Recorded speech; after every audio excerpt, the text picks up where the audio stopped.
So give it up for Matt Falk.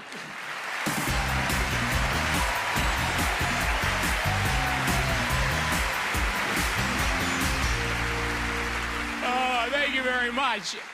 I am a very bad neighbor in restaurants. Like, you do not want to sit beside me. I'll give you an example. My wife and I went to London for our 5-year wedding anniversary. Anyone ever been to London? Ontario? It's beautiful in the spring, isn't it? Switcheroo. We went to this restaurant, and it was the fanciest place I've ever been to. There was a guy taking our coats at the door. I had no idea he didn't work there. No idea. You just trust him.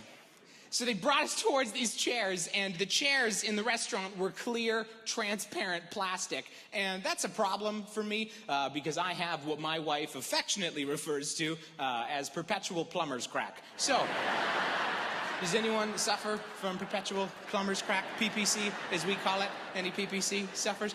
I'll explain. Essentially, my butt is small enough that my pants will always fall down, and yet somehow my crack is big enough to make everyone uncomfortable. Do you know what I'm talking about? The crack to butt ratio is not right. Chairs in general, I have a problem with. Why do they always put that little gap? Huh? Right where you don't want the gap. If you've got PPC, that is a frame. So they brought us towards the chairs, and they sit my wife first, and then they sit me, and right away, I can feel it. Like, I know she can't see nothing because we're making eye contact, but I also know at this exact moment, I am now mooning this entire half of the restaurant. And it's not like a normal moon either. It's like a squished up against clear plastic. And they bring out our food. Now, keep in mind, it's a quiet restaurant. It's like quiet. There's music, but it's making it feel quieter somehow. The only music was like, Mia Rossi.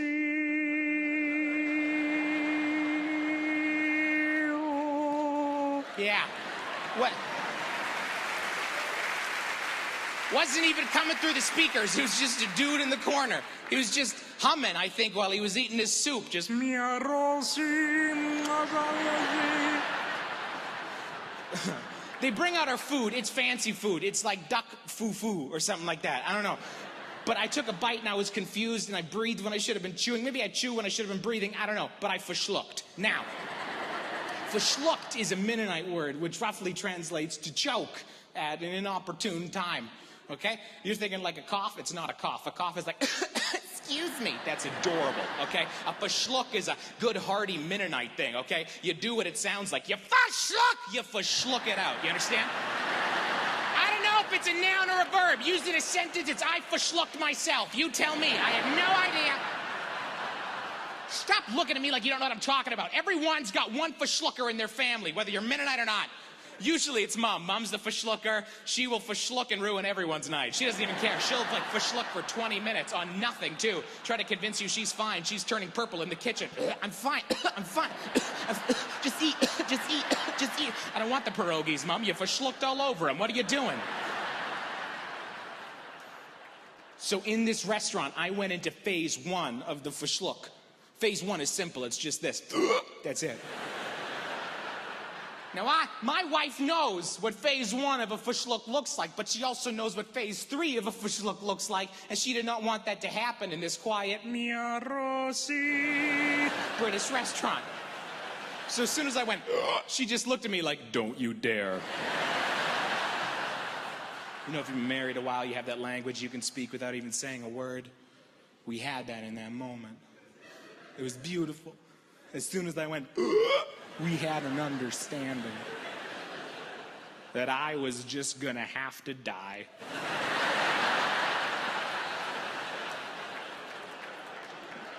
I was not to cough it up, just to let the darkness overcome you. Take one for the team for once. But your body won't let you do that, so I went into phase 2, which is I suppressed that back to phase 1. Now, when you suppress a verschluck at phase 1, it prolongs the verschluck experience, but it intensifies phase 3. You understand?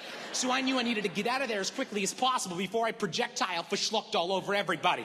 So this is me.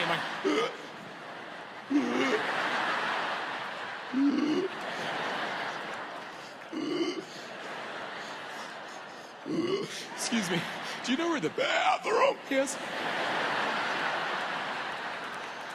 Perchance, could you direct me towards the bathroom? They don't know whether to find a waiter or an exorcist at this point. They finally show me the bathroom. They don't call it a bathroom in London. They call it a water closet. Yeah. So now I'm standing in front of this door that says water closet. This poor Mennonite kid from Niverville, Manitoba, thinking, I don't want to die in the utility room. Picture this. I'm in the lobby now, the quietest and busiest part of that restaurant. My body doesn't even care. My body's like, all right, commence phase 3. I went full phase 3 for schluck, right there in that lobby, in front of everybody.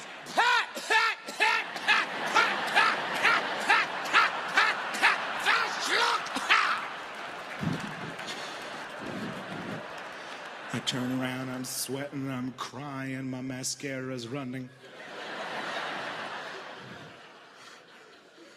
The music has stopped.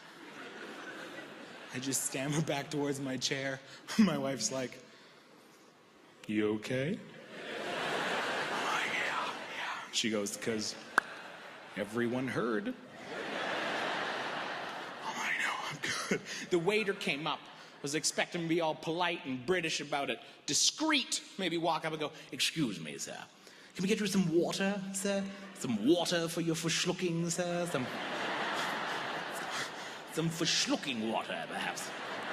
But no, I guess people had been complaining and this was the last straw. So he just walked up and he announced himself. He's like, excuse me, sir, but would you please pull up your pants? Thank you guys very much. My name is Matt Falk. I love you.